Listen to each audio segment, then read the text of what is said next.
के लिए आपको एक चीज समझनी होगी, वो है नेटवर्क कंपनी। नेटवर्क कंपनी यानी कि visa, master card, American express, ये सारी नेटवर्क कंपनी होती हैं। और इंडिया की नेटवर्क कंपनी का नाम है रुपे। देखिए, आज से काफी टाइम पहले जब एटीएम नया नया आया था, तो जिस बैंक का डेबिट कार्ड होता था, आप उस बैंक के एटीएम पे जाके पैसा निकाल सकते थे। अगर आईसीआईसी बैंक का डेबिट कार्ड है तो आप आईसीआईसी बैंक के एटीएम पे जाके ही पैसा निकाल सकते हैं। जबकि एटीएम मशीन और डेबिट कार्ड की जो टेक्नोलॉजी है वो हर बैंक की सेम थी। अगर बैंक चाहते तो एक दूसरे के एटीएम को यूज करने दे सकते थे, लेकिन उसके बाद भी यूज नहीं करने देते थे। और वो इसलिए नहीं करने देते थे क्योंकि उसके लिए कस्टमर की डिटेल्स बैंक को आपस में शेयर करनी पड़ती, और अगर ऐसा होता तो उनके कस्टमर की डिटेल्स उनके कॉम्पिटिटर के पास चली जाती। अब आईसीआईसी बैंक के जो प्रीमियम कस्टमर हैं, उनकी डिटेल्स अगर एचडीएफसी के पास चली जाए तो एक तरह का डर है कि कहीं एचडीएफसी उनके प्रीमियम कस्टमर्स को रीच करके कोई अच्छा ऑफर ना दे दे और उनको अपना कस्टमर ना बना ले।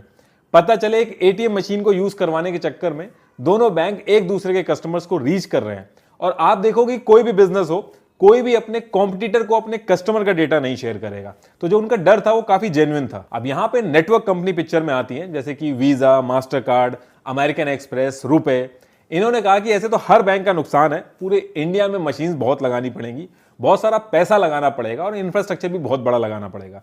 तो आप एक काम ये करो कि कस्टमर की डिटेल्स आप आपस में मत शेयर करो, ये डिटेल्स आप हमें दे दो। जब कोई एटीएम लेके आएगा, हम उसकी डिटेल्स खुद वेरीफाई करेंगे, और जैसे डिटेल्स वेरीफाई होंगी, आप एक दूसरे को अपने एटीएम में जो ट्रांजैक्शंस हैं वो परफॉर्म करने देना। और रही बात कस्टमर की जो डिटेल्स हैं, वो हम किसी से भी शेयर नहीं करेंगे, हम अपने पास एकदम सिक्योर रखेंगे। और इस चीज को हर बैंक ने एक्सेप्ट कर लिया। और तब से कोई भी बैंक का डेबिट कार्ड हो, आप किसी भी बैंक के एटीएम में जाके पैसा निकाल सकते हैं। और सेम इसी तरीके से आपके पास किसी भी बैंक का क्रेडिट कार्ड हो और दुकानदार के पास किसी भी बैंक की मशीन हो, सब में चल जाती है। ये सब होता है वीजा, मास्टर कार्ड, इन सब की वजह से। जितने भी लोग कार्ड यूज करके पैसे का ट्रांजैक्शन करते हैं, सबका डेटा इन नेटवर्क कंपनीज के पास होता है। ये जो वीजा और मास्टर कार्ड है, ये सारी अमेरिकन कंपनी है, लेकिन गवर्नमेंट ने ये रूल लगाया हुआ है कि कंपनीज को इंडिया का सारा डेटा इंडिया के अंदर ही रखना होगा। इसलिए इनके जो डेटा सेंटर होते हैं वो इंडिया के ही अंदर होते हैं।